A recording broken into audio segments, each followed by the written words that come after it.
नमस्कार दोस्तों, आप सभी को हमारे यूट्यूब चैनल में हार्दिक स्वागत है। दोस्तों, आप सभी के लिए हम agriculture economics one shot video एक बार में संपूर्ण रिवीजन, जो कि बहुत ही महत्वपूर्ण होने वाला है परीक्षा की दृष्टि से। आगामी आने वाले एग्जाम यूपीएजीटीए, नेशनल सीड कॉरपोरेशन, वही एसटीए मेंस में भी काम देगा। आगामी जो भी एफसीआई का एग्जाम होगा, इफको, एसएडीओ, एयू, आरईएओ, जो कि एमपी में एग्रीकल्चर की वैकेंसी आने वाली है। ग्रामीण कृषि विस्तार अधिकारी डीएचओ और वहीं बिहार कोऑर्डिनेटर। इसके अलावा जो भी एग्रीकल्चर के कॉम्पिटिटिव एग्जाम होंगे, उसमें एग्रीकल्चर इकोनॉमिक्स के जो भी पार्ट पूछे जाएंगे, उन सब के लिए बहुत ही महत्वपूर्ण हो जाता है यह क्लास। तो ऐसे में हम एग्रीकल्चर इकोनॉमिक्स के क्लास संपूर्ण रिवीजन क्लास हम लेकर आ रहे हैं। संपूर्ण ये महामैराथन की क्लास है, वन शॉट वीडियो, एक नज़र में सब कवर। ठीक है, तो आइए हम आपको शुरू करते हैं, जो कि वन लाइनर भी होंगे कुछ। ठीक है, और ये रिवीजन की क्लास है बहुत ही अच्छे से, और बहुत ज़्यादा क्वेश्चन एग्रीकल्चर इकोनॉमिक्स में एजीटीए में बहुत ही ज़्यादा क्वेश्चन नहीं बनेगा। ज़्यादा से ज़्यादा 2 3 4 क्वेश्चन बनेगा, उससे ज़्यादा नहीं पूछेगा। 2 3 एग्रीकल्चर इकोनॉमिक्स, 2 3 एग्रीकल्चर एक्सटेंशन में बनेगा। तो अभी एग्रीकल्चर इकोनॉमिक्स है, फिर आगामी हम एग्रीकल्चर एक्सटेंशन के भी लाएंगे। तो आइए हम क्लास को शुरू कर देते हैं, फटाफट देरी ना करते हुए। यदि चैनल पर नए हो तो चैनल को एक बार सब्सक्राइब कर लीजिएगा और वीडियो को लाइक जरूर कर दीजिएगा। तो दोस्तों, हम शुरू करते हैं। कुछ सवाल जो भी बहुत ही महत्वपूर्ण है, डायरेक्ट क्वेश्चन इसमें पूछे भी गए हैं। और वहीं national seed corporation of India जो 5 तारीख को पेपर होने वाला है, वहीं एनएससी ट्रेनिंग मार्केटिंग के लिए जो पेपर होगा इस क्लास, उसमें बहुत ही महत्वपूर्ण होने वाला है। क्योंकि एनएससी जो मार्केटिंग का पेपर होता है, उसमें 25 क्वेश्चन एग्रीकल्चर इकोनॉमिक्स का वेटेज रहता है अलग से, तो वो क्वेश्चन पूछा जाता है। ठीक है, उसमें ये इसमें से क्वेश्चन पूरा का पूरा वहाँ पर आज आएगा। तो आइए हम देरी न करते हुए शुरू कर देते हैं। सबसे पहले बता देता हूँ, यहाँ रिवीजन क्लास है, जो कि रिवीजन के तौर पर हम ला रहे हैं। डिटेल्ड क्लास नहीं है ये, डिटेल की क्लास आप लोगों के लिए हम लेकर आएंगे बाद में, जो कि एक थ्योरी वाइज चलती है। लेकिन इतना ज़्यादा थ्योरी पढ़ के हमको बहुत ज़्यादा डिटेल में पीएचडी नहीं करना है। हमको सिर्फ उतना ही पढ़ना है जिससे हमें एग्ज़ाम निकल जाए। तो हम साइंटिफिक तरीके से हमको पढ़ना है, क्योंकि एग्रीकल्चर में इतने ज़्यादा सब्जेक्ट हैं, तो आप लोग समझ ही गए होंगे कितने सब्जेक्ट हैं। तो यदि हम सारे सब्जेक्ट को डिटेल में पढ़ते हैं तो वहाँ से हमको कितना टाइम लगेगा। तो ऐसे में एजीटीए के लिए महत्वपूर्ण हम one liner one shot video से ही हम सब कुछ कवर कर लेंगे। डिटेल में यदि पढ़ना है तो आप लोगों को लिए इकोनॉमी की क्लास चल रही है, क्राफ्ट साइंस की, वहाँ पर जाकर प्ले लिस्ट में आप लोग देख सकते हैं। तो सबसे पहले हम क्लास को शुरू कर देते हैं। बहुत ज़्यादा टाइम ले लिया हम, क्योंकि देखिए, क्लास शुरू करने पहले थोड़ा सा डिटेल बताना ज़रूरी होता है। ठीक है, तो पहला क्वेश्चन है, ये देख लीजिए, नेफेड की स्थापना कब हुई। आप लोग नेफेड पढ़े होंगे। ठीक है, नेफेड एक संस्था होती है जो एग्रीकल्चर की संस्था है। तो उसकी स्थापना कब की गई थी, तो 1974 में की गई थी। और वहीं भारतीय खाद्य निगम एफसीआई, यदि एफसीआई के एग्जाम देंगे तो एफसीआई जरूर पूछता है। तो एफसीआई की स्थापना कब की गई थी, 1965 में की गई थी। ठीक है, 1965 में की गई थी एफसीआई की स्थापना, 1963 की अधिनियम के तहत। वहीं केसीसी किसान क्रेडिट कार्ड योजना कब शुरू किया गया था, तो 1998 में शुरू किया गया था। नीति आयोग कब बना था, नीति आयोग जानते ही होंगे। सबसे पहले पंचवर्षीय योजना आया था, फिर योजना आयोग, फिर उसके बाद नीति आयोग। अभी क्या चल रहा है, नीति आयोग चल रहा है। तो यह 1 जनवरी 2015 से आया था। न्यूनतम मजदूरी अधिनियम पास किया गया। ठीक है, न्यूनतम मजदूरी अधिनियम कब पास किया गया था, तो 1948 में किया गया था। सीमांत किसान वह है जिसके पास भूमि, सीमांत किसान किसे बोलेंगे, बहुत ही इंपॉर्टेंट है। सीमांत किसान हम ऐसे किसान को बोलेंगे जिनके पास भूमि 1 हेक्टेयर से कम होती है। ठीक है, तो उन्हें सीमांत किसान भी बोलते हैं। फिर वहीं 1 हेक्टेयर से ज़्यादा हो तो वहीं लघु किसान बोलते हैं उन्हें। तो सीमांत किसान के लिए 1 हेक्टेयर से कम भूमि। आगे हम चलते हैं, लाभ का लगान सिद्धांत। रिवीजन की क्लास है, थोड़ा सा फास्ट ले चलेंगे। लाभ का लगान सिद्धांत, रेंट थ्योरी ऑफ प्रॉफिट, किसके द्वारा प्रतिपादित किया गया था, तो यह एफ ए वालकर के द्वारा। ठीक है, एक समान वस्तुओं का विनिमय वाला बाजार क्या कहलाता है? आपको टाइप ऑफ मार्केटिंग पढ़ेंगे तो एग्रीकल्चर इकोनॉमिक्स में मार्केटिंग जो मार्केट होता है बहुत प्रकार का होता है, उसके बेसेज पे होते हैं, वस्तुओं पर, एरिया पर, उसके बाद सेलर के अनुसार, वहीं मतलब क्रेता के अनुसार, विक्रेता के अनुसार, एरिया के अनुसार, वहीं वस्तुओं के आधार पर, ये सब के मार्केट का बहुत बड़ा चैप्टर हो जाता है। ठीक है, उसमें से एक समान वस्तुओं का विनिमय वाला बाजार, पूर्ण बाजार क्या कहलाता है? तो पूर्ण प्रतियोगी बाजार, मतलब इन बाजार में एक ही समान के वस्तुओं का वहाँ पर मतलब कि विक्रय हेतु आता है।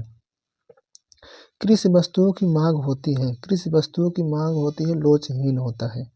डंपिंग क्रिया दिखाई देती है। ठीक है, डंपिंग क्रिया किसमें दिखाई देती है? एकाधिकार में, एकाधिकार में, मोनोपोली में दिखाई देता है डंपिंग की क्रिया। फिर वहीं आगे हम देखते हैं कुछ बैंक हैं, बैंकों का स्थापना ईयर भी पूछ लेता है, ये बहुत इंपॉर्टेंट है, यहाँ से इसको मैं स्टार कर देता हूँ यहाँ से। इंपीरियल बैंक, सबसे पहले इंपीरियल बैंक यहाँ पे इंडिया बना था 1927 में, जो कि सबसे पहला बैंक बना था। फिर वहीं आरबीआई की स्थापना फिर होती है कब? 1935 में, 1 अप्रैल 1935 के में आरबीआई की स्थापना होती है। फिर वहीं आरबीआई का राष्ट्रीयकरण कब होता है? तो 1 जनवरी 1949 को इसका राष्ट्रीयकरण होता है। फिर वही इंपीरियल बैंक ऑफ इंडिया जो है उसको 3 बैंकों से मिलाकर बनाया गया था, फिर बाद में वही बैंक 1955 में चलकर तो वो भारतीय स्टेट बैंक में कन्वर्ट हो जाता है। कब? 1 जुलाई 1955। इंपीरियल बैंक 3 बैंकों कौन कौन से थे?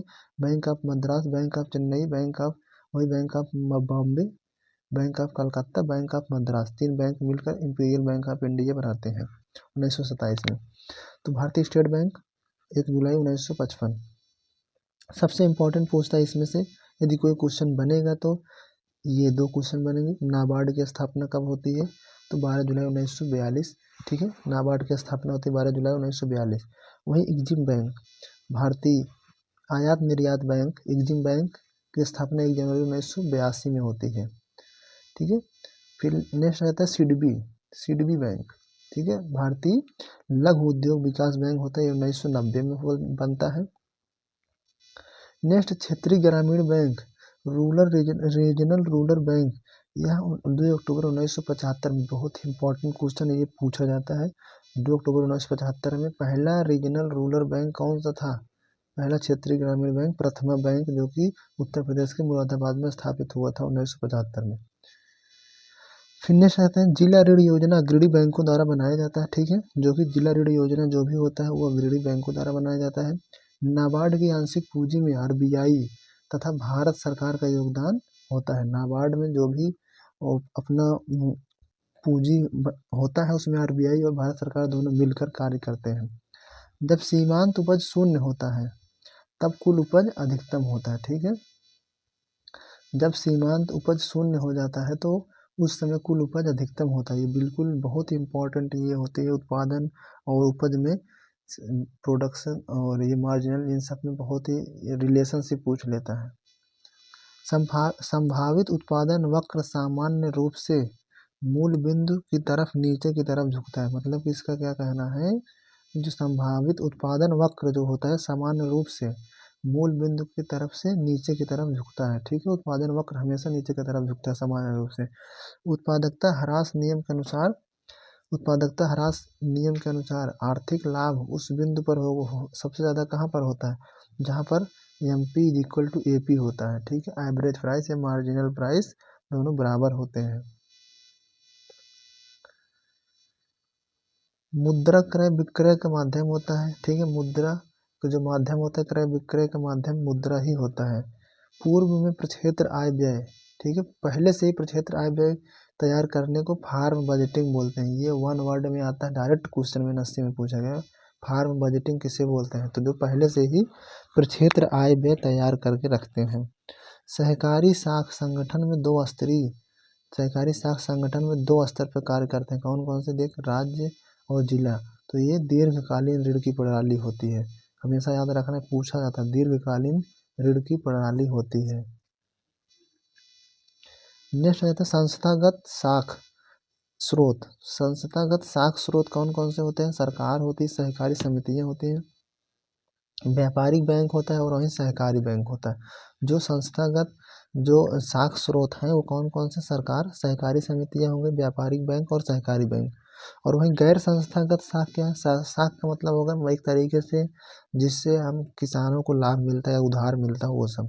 तो गैर संस्थागत में स्रोत वहाँ क्या है? महाजन, साहूकार, व्यापारी, आढ़तिये, जमींदार, इन सबसे संबंधित जो है ये गैर संस्थागत होते हैं।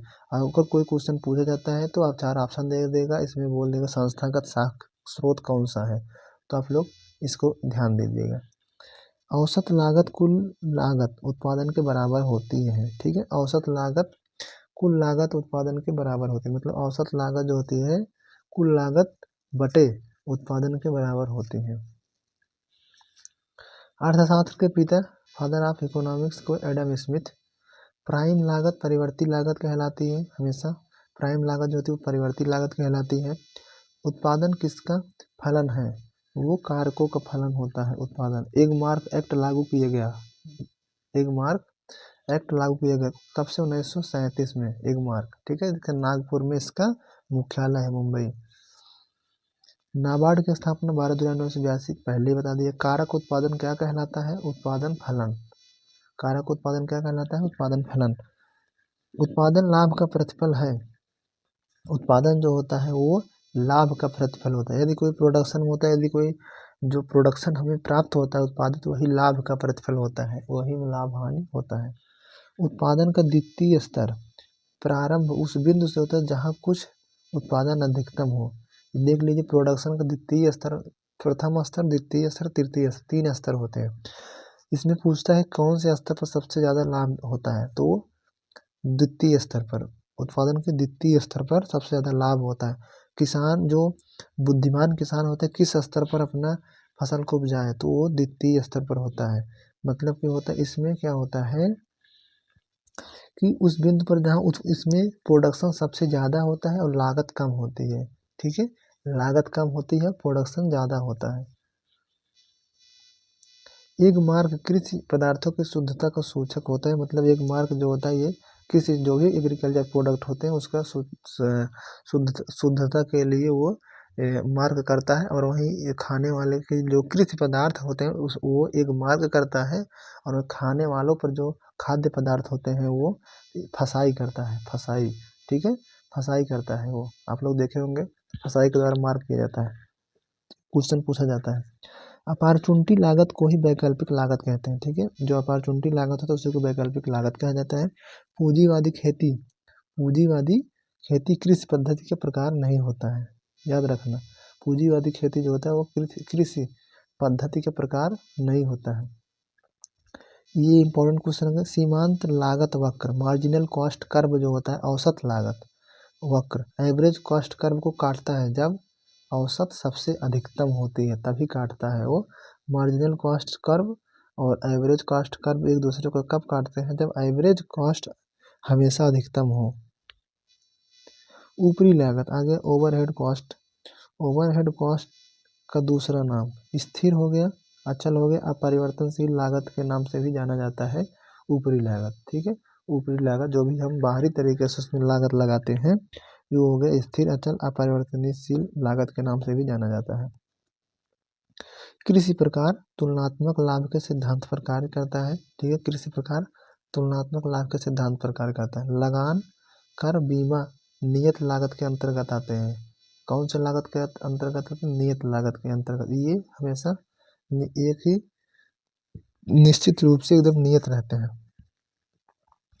यदि सीमांत उपज सीमांत लागत से अधिक है तो उत्पादन के लिए व्यय करना लाभदायक है। मतलब कि सीमांत उपज जो होता है सीमांत लागत से अधिक है, लागत से अधिक है उपज, तो उत्पादन के लिए व्यय करना लाभदायक होता है।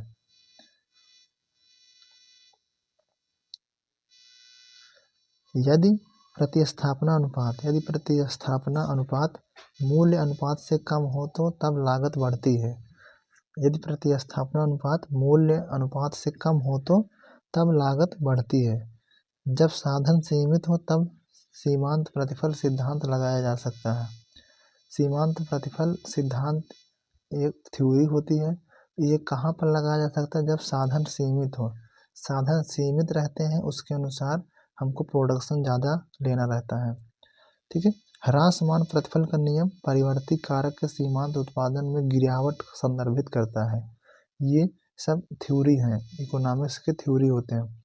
कृषि एवं मूल्य आयोग CACP की स्थापना कब हुई? 1985 में, जो कि इसका मुख्यालय नई दिल्ली में है। यही आयोग हमको MSP का निर्धारित करती है। ठीक है। MSP कुल मिलाकर 23 फसलों पर दिया जाता है और वहीं 24 फसलों पर FRC दर्ज किया जाता है गन्ने की फसल पर। वहीं बागवानी फसलों पर जो देने वाला प्रथम राज्य हो गया है हरियाणा। प्रक्षेत्र के उपज के लेखे जोखे का विवरण क्या होता है? Farm stock register. ठीक है। प्रक्षेत्र का जो भी पूरा फार्म का लेखा जोखा लिखता जाता है वो फार्म स्टॉक रजिस्टर होता है। आगे आ जाते हैं अर्थशास्त्र की उपयोगिता का तात्पर्य। इसकी उपयोगिता का तात्पर्य वस्तु की आवश्यकता पूर्ति करने के गुण से है। श्रम विभाजन श्रमिकों, उत्पादकों, उपभोक्ताओं के लिए लाभकारी होता है। श्रम नाशवान तथा उत्पादन का सक्रिय उपादान होता है। आ गया यहाँ पर श्रम। मांग के नियम के अनुसार, यहाँ पर मांग के नियम के अनुसार कीमत घटने से मांग हमेशा बढ़ती है, याद रखना, तथा कीमत बढ़ने से मांग घटती है। ठीक है। यदि हम कीमत किसी वस्तु की घटा देंगे तो ऑटोमेटिक उसकी मांग बढ़ जाएगी, लोग सस्ता हो जाएगा लेने लगेंगे। यदि हम उसका कीमत बढ़ा देंगे तो सभी लोग उसको लेने से भागेंगे, मतलब वस्तु की मांग घटने लगती है। ये मांग नियम यही बोलता है। ठीक है। ये मांग नियम के अनुसार अगर कोई पूछे तो मांग नियम यही बोलता है, कीमत घटने से मांग बढ़ती है, कीमत बढ़ने से मांग घटती है। नेक्स्ट आ जाते हैं वस्त्र उद्योग में लॉ ऑफ इंक्रीजिंग रिटर्न लागू होता है। मतलब कि वस्त्र उद्योग में कौन सा नियम लगाते हैं? उत्पत्ति वृद्धि नियम। उत्पत्ति वृद्धि नियम में है कि हमको ज़्यादा से ज़्यादा हमको रिटर्निंग लेना है। असल मजदूरी नगद मजदूरी से अधिक होती है। ठीक है। असल मजदूरी नगद मजदूरी से अधिक होती है। मुद्रा विनिमय का एक माध्यम होता है, पहले ही बताया, क्रय और विक्रय का माध्यम होता है विनिमय। भूमिपति को भूमि के संभरण के प्रतिफल स्वरूप लगान मिलता है। ये लगान के बारे में दिया गया कि जो भी भूमि का स्वामित्व होता है भूमि के संभरण के प्रतिफल के स्वरूप लगान मिलता है।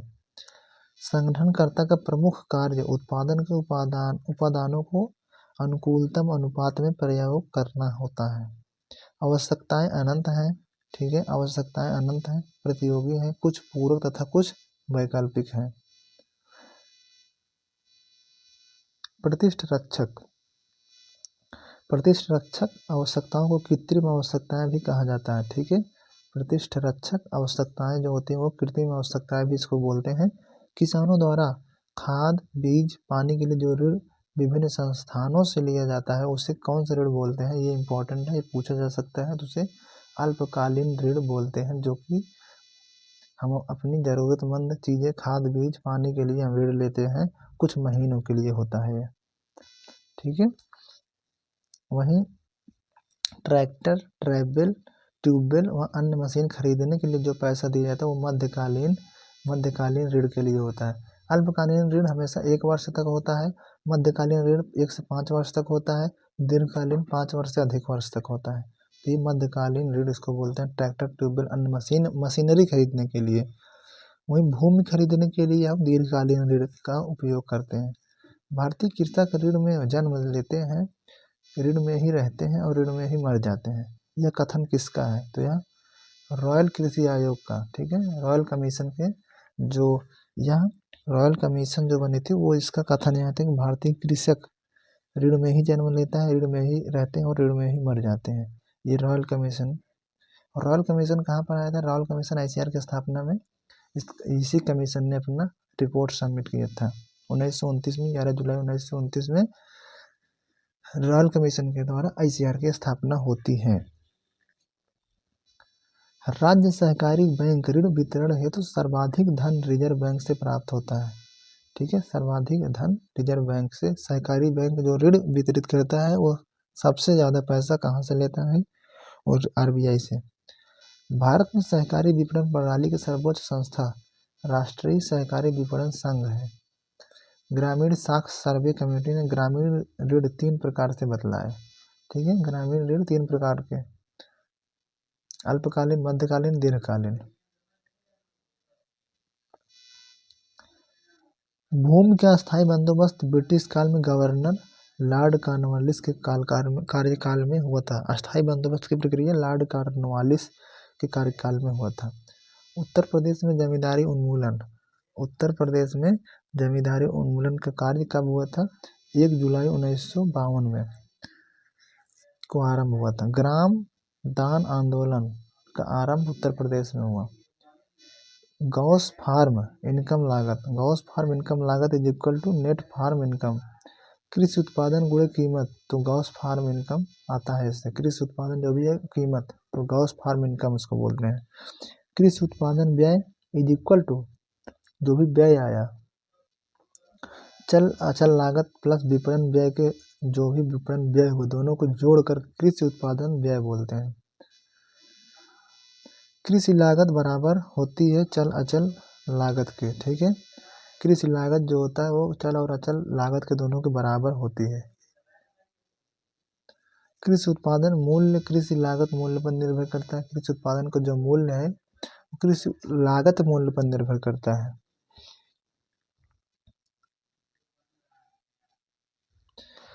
कृषि लागत की इकाई रुपए प्रति हेक्टेयर होती है। ठीक है, इसकी इकाई क्या होती है? यूनिट, तो रुपए प्रति हेक्टेयर होती है।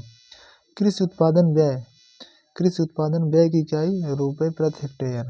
कृषि उत्पादन व्यय की इकाई क्या होगा? प्रति क्विंटल, रुपए प्रति क्विंटल। ठीक है, रुपए प्रति क्विंटल। लागत के और उत्पादन व्यय का सेम होता है, रुपए प्रति हेक्टेयर, और वहीं उत्पादन व्यय का जो होता है वो रुपए प्रति क्विंटल। इसीलिए हमेशा देखेंगे प्रोडक्शन एमएसपी जो भी जारी होता है क्विंटल के हिसाब से रेट दिया जाता है। कृषि लागत एवं मूल्य आयोग गठन 1965 में हुआ था। भारतीय खाद्य निगम का स्थापना जनवरी 1965 में होता है। एफसीआई खुद दुग्ध उद्योग पशुओं पर आश्रित उद्योग होता है। ठीक है, दुग्ध उत्पादन में भारत नंबर 1 पर है और वह उत्तर प्रदेश फर्स्ट पर है। गेहूं के थोक व्यापार का राष्ट्रीयकरण 1973 में किया गया।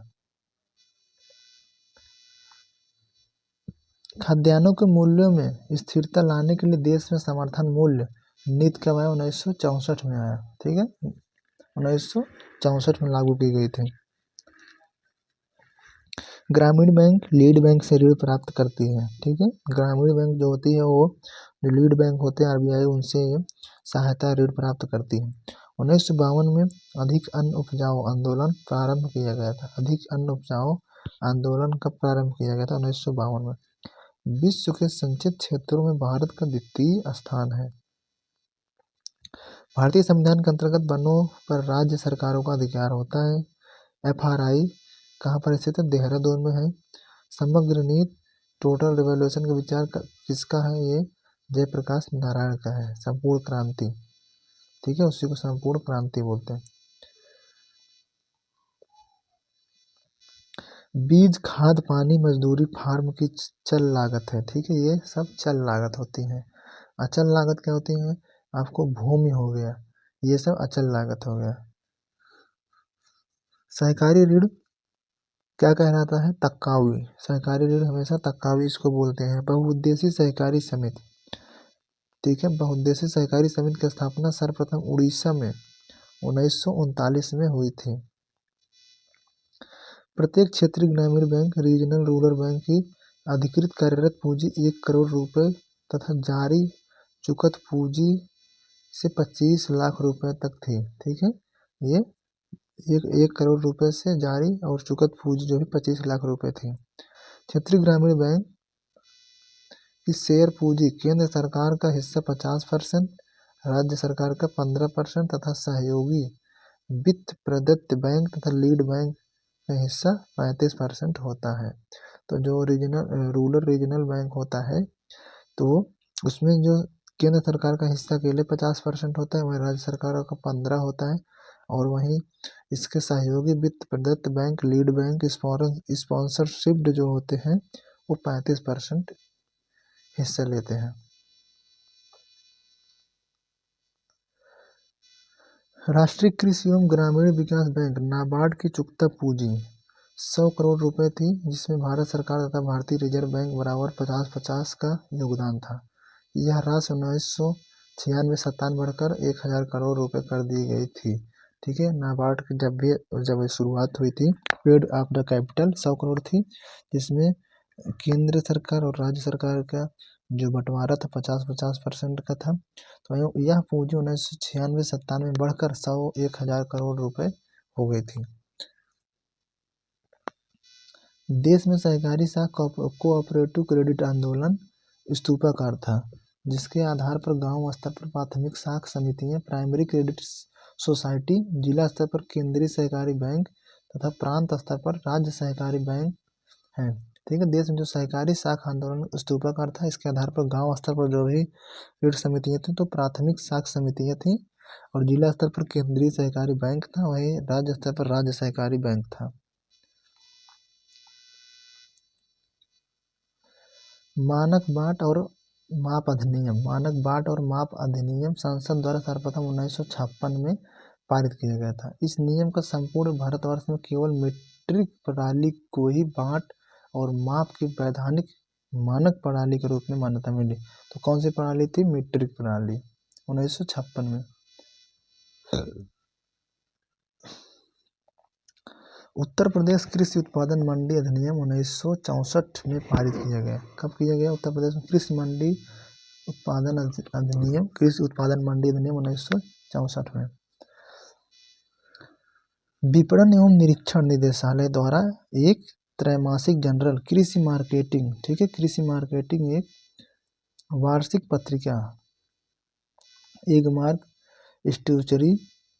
स्ट्यूचरी तथा मासिक पत्रिका मार्केटिंग न्यूज का प्रकाशित की जाती है। ठीक है, विपणन निरीक्षण निदेशालय के द्वारा त्रैमासिक पत्रिका जो थी जनरल एग्रीकल्चर मार्केटिंग थी। ये जरूर पूछता है।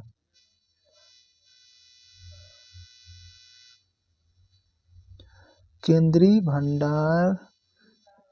भंडारण निगम, ठीक है, CWC, central warehousing corporation की स्थापना 1956 में कृषि उत्पाद विकास एवं भंडारण निगम अधिनियम के अधीन की गई। ठीक है, ये क्या है? ये केंद्रीय भंडारण निगम जो कृषि उत्पाद को भंडारित करता है। ठीक है, वर्तमान में केंद्रीय भंडारागार निगम CWC एक पृथक संस्था है और यह कृषि एवं सिंचाई मंत्रालय के प्रशासनिक नियंत्रण में वेयर हाउसिंग कॉर्पोरेशन एक्ट 1962 के अधीन संचालित होता है।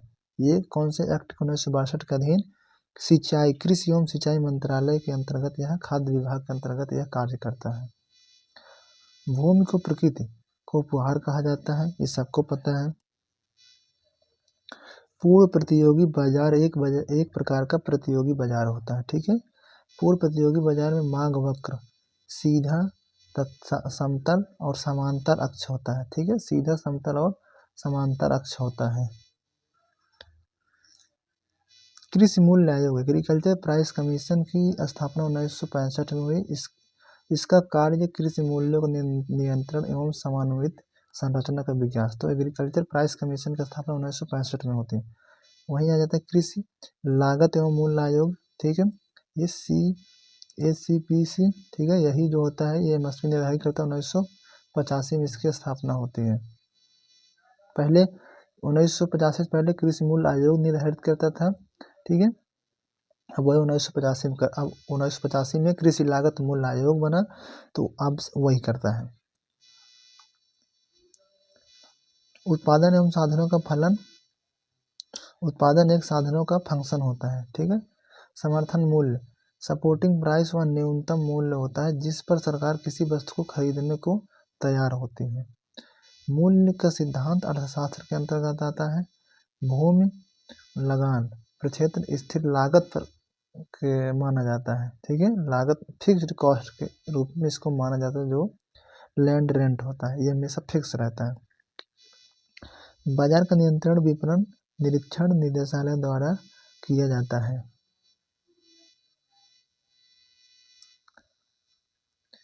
जनसंख्या सिद्धांत को सर्वप्रथम माल्थस ने दिया था। भूदान आचार्य विनोबा भावे द्वारा 1951 में किया गया। कहाँ पर? हैदराबाद जनपद के पंचमपल्ली नामक गांव से किया गया था। भूदान आंदोलन के दौरान जमींदारी श्री बी रामचंद्र रेड्डी पहले ऐसे भूस्वामी थे जिन्होंने आचार्य विनोबा भावे को 100 एकड़ भूदान में दी थी। बाद में भूमि तेलंगाना के हरिजनों को वितरित की गई थी। तो इसमें क्या इंपॉर्टेंट है? बस भूदान आंदोलन कब शुरू? 1951 में। किसने शुरू किया? आचार्य विनोबा भावे ने। कहाँ पर? हैदराबाद के पंचमपल्ली। ठीक है। एगमार्क का केंद्रीय कार्यालय कहाँ पर स्थित? नागपुर में होती है। ठीक है। एगमार्क का केंद्रीय कार्यालय कहाँ पर स्थित है? वो नागपुर में है। एगमार्क एक्ट कब आया था? 1937 में। ठीक है। कुल लागत कौन सा होता है? अचल और स्थिर लागत प्लस चल और अस्थिर लागत। ये total cost, fixed cost and variable cost. पूंजी पर व्यय, पूंजी पर व्यय टैक्स, लगान, बीमा आदि स्थिर लागत के अंतर्गत आते हैं। ठीक है। ये फिक्स्ड कॉस्ट के अंतर्गत आते हैं। पूंजी पर व्यय टैक्स हो गया, लगान हो गया, बीमा हो गया। खाद उर्वरक बीज सिंचाई, खाद उर्वरक बीज सिंचाई व्यय, बिजली व्यय, मानव श्रम, पशु बीमा, ये सब कौन से? अस्थिर लागत, वेरिएबल कॉस्ट के अंतर्गत आते हैं। ठीक है। जब ये दोनों को जोड़ देते हैं टोटल लागत आ जाता है। वस्तु एक ही वस्तु का एक ही समय पर भिन्न भिन्न मूल्य होना क्या कहलाता है? कीमत भेद कहलाता है। मुद्रास्फीति के कारण, मुद्रास्फीति का कारण क्या होता है? मुद्रा आपूर्ति में बढ़ोतरी और उत्पादन में कमी। न्यूनतम मजदूरी अधिनियम 1948 में पारित हुआ था। राष्ट्रीय विकास परिषद, नेशनल डेवलपमेंट काउंसिल का गठन 6 अगस्त 1952 में हुआ था। देश के 14 बड़े व्यावसायिक बैंकों का प्रथम बार राष्ट्रीयकरण कब हुआ था? 19 जुलाई 1969। ये इम्पोर्टेंट है। विश्व व्यापार WTO का स्थापना राष्ट्रीयकरण सन 1995 में होता है। ये इम्पोर्टेंट है। भारत सरकार ने सन 1994 में विश्व व्यापार संगठन WTO पर समझौते पर हस्ताक्षर कब किया था? तो 1994 में, जब इसकी स्थापना हो रही थी। नाबार्ड का सीधा संबंध RBI से रहता है। व्यावसायिक बैंकों द्वारा अल्पकालीन तथा मध्यकालीन ऋण प्रदान किया जाता है। राज्य सहकारी बैंक, स्टेट कोऑपरेटिव बैंक की शीर्ष बैंक क्या है? Apex bank. अपेक्स बैंक भी बोलते हैं इसे। भारत में सहकारी विपणन, कोऑपरेटिव मार्केटिंग की स्थापना 1954 में होती है।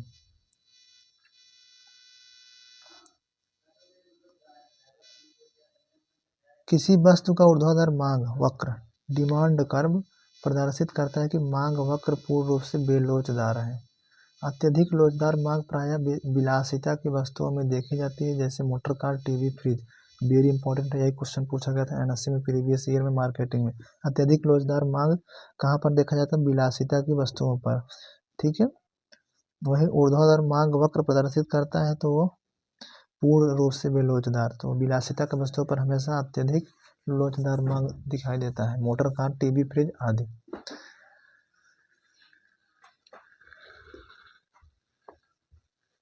नेक्स्ट आते हैं। पूर्णतया लोचदार मांग सीधी समतल रेखा द्वारा प्रदर्शित किया जाता है। पूर्णतः लोचदार मांग जो होती है सीधी रेखा समतल द्वारा प्रदर्शित किया जाता है। उत्पादकता ह्रास नियम के अनुसार, उत्पादकता ह्रास नियम के अनुसार अधिक आर्थिक लाभ उस बिंदु पर होगा जहां सीमांत उत्पादन, मार्जिनल प्रोडक्शन और औसत उत्पादन, एवरेज प्रोडक्शन के बराबर होगा। मतलब MP is equal to AP। Very important है। ये क्वेश्चन सीधे सीधे पूछा गया है NSC में। सीधे सीधे यही क्वेश्चन आता है, MP is equal to AP। औसत लागत, एवरेज कॉस्ट कम से कम होने की दशा में सीमांत लागत वक्र। जो एवरेज कॉस्ट होता है कम से कम किस दशा में होगी? तो सीमांत लागत वक्र और औसत लागत वक्र एक दूसरे को जब काटते हैं तो एवरेज कॉस्ट कम से कम होता है। मार्जिनल कॉस्ट और एवरेज कॉस्ट एक दूसरे को जब जहाँ काटेंगे वहाँ पर एवरेज कॉस्ट जो होता है, एवरेज लागत जो होता है वो हमेशा मिनिमम होता है। यदि किसी कार की कीमत में 10% की कमी होती है तथा उसकी मांग 25% की वृद्धि हो जाती है तो मांग की लोच क्या है? तो ये अत्यधिक लोच होता है, विलासिता। कार और लोग विलासिता में जाता है, अत्यधिक लोचदार होगी। सीमांत भूमि, मार्जिनल लैंड को लगान रहित भूमि भी कहा जाता है। जब सीमांत उत्पादन MP बढ़ती है, बढ़ती दर से बढ़ता है तो कुल उत्पादन TP भी बढ़ती दर से बढ़ता है। जब सीमांत उत्पादन बढ़ती है तो टीपी भी बढ़ती है। जब सीमांत उत्पादन घटती है तो टीपी भी घटती है।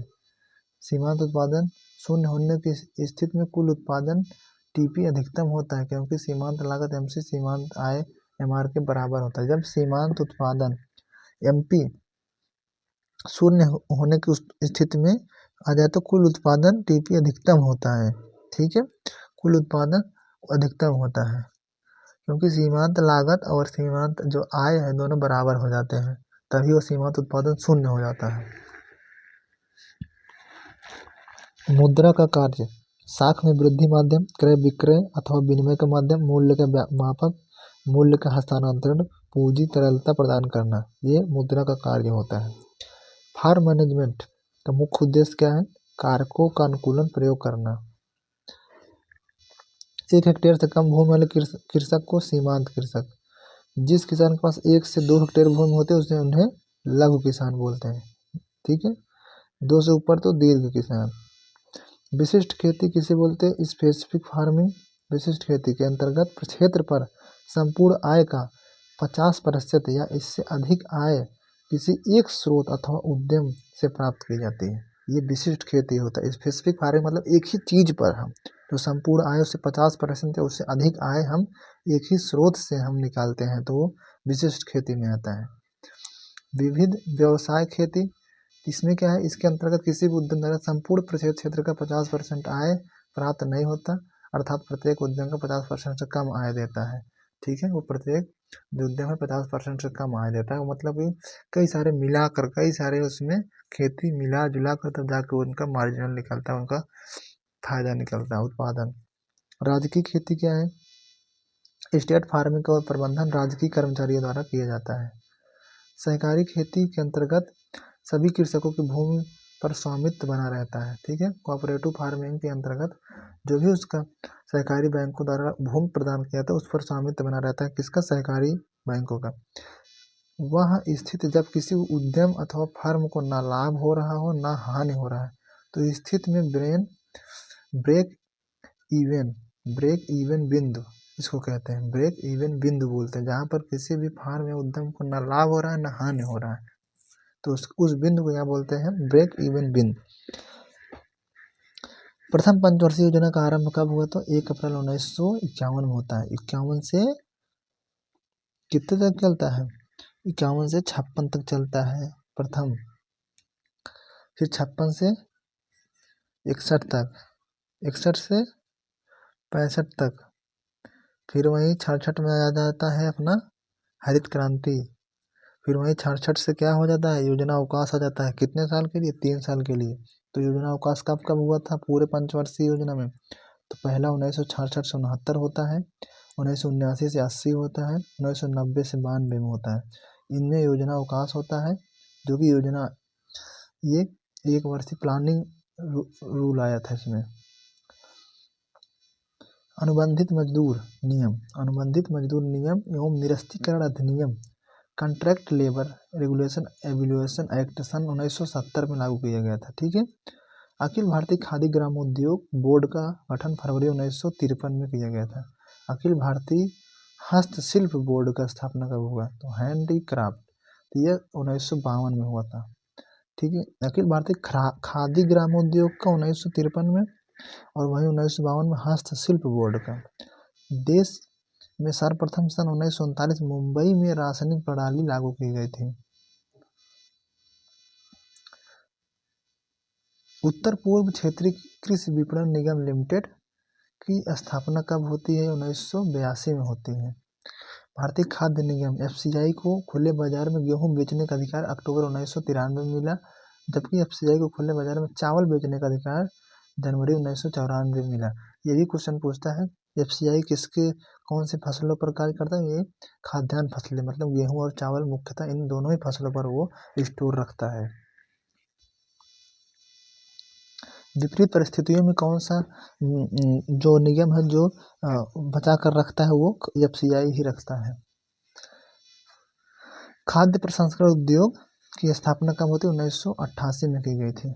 विश्व बैंक वर्ल्ड बैंक का मुख्यालय कहाँ है? वाशिंगटन डीसी में है। राष्ट्रीय सहकारी विकास निगम नेशनल कोऑपरेटिव डेवलपमेंट कॉरपोरेशन की स्थापना कब होती है? 1963 में होती है। राष्ट्रीय भूमि उपयोग एवं संरक्षण बोर्ड, ठीक है, का गठन कब होता है? 1983 में होता है। इसेंशियल कमोडिटी एक्ट 1955 में लागू होता है। इसेंशियल कमोडिटी एक्ट 1955 में। सेंटर फॉर एग्रीकल्चर मार्केटिंग, ये इम्पोर्टेंट है। सेंटर फॉर एग्रीकल्चर मार्केटिंग की स्थापना कहाँ होती है? 1988 में होती है।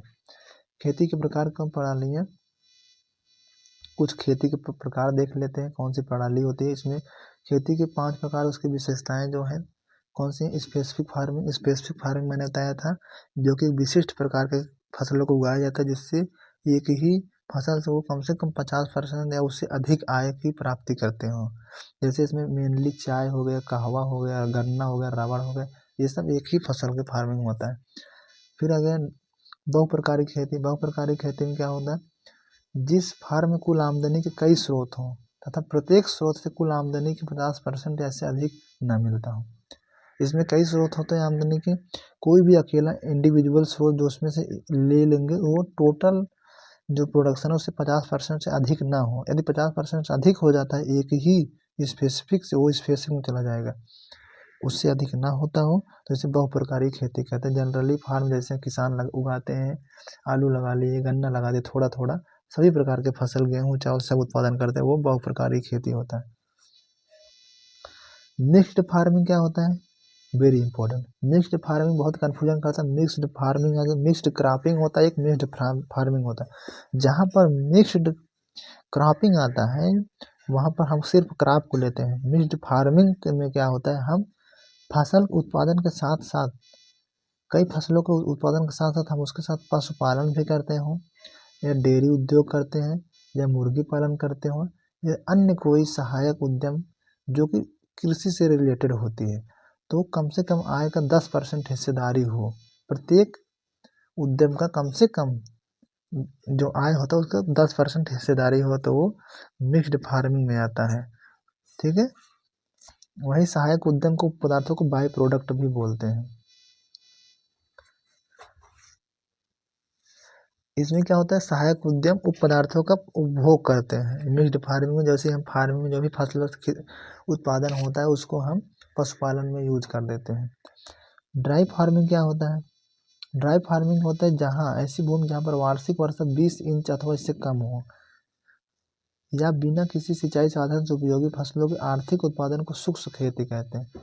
मतलब 20 इंच से कम जहाँ पर वार्षिक वर्षा होती हो वहाँ पर ड्राई फार्मिंग होता है। शुष्क खेती के क्षेत्रों में फसल उत्पादन के लिए भूमि में वर्षा के पानी की अधिक से अधिक मात्रा को सुरक्षित रखा जाता है।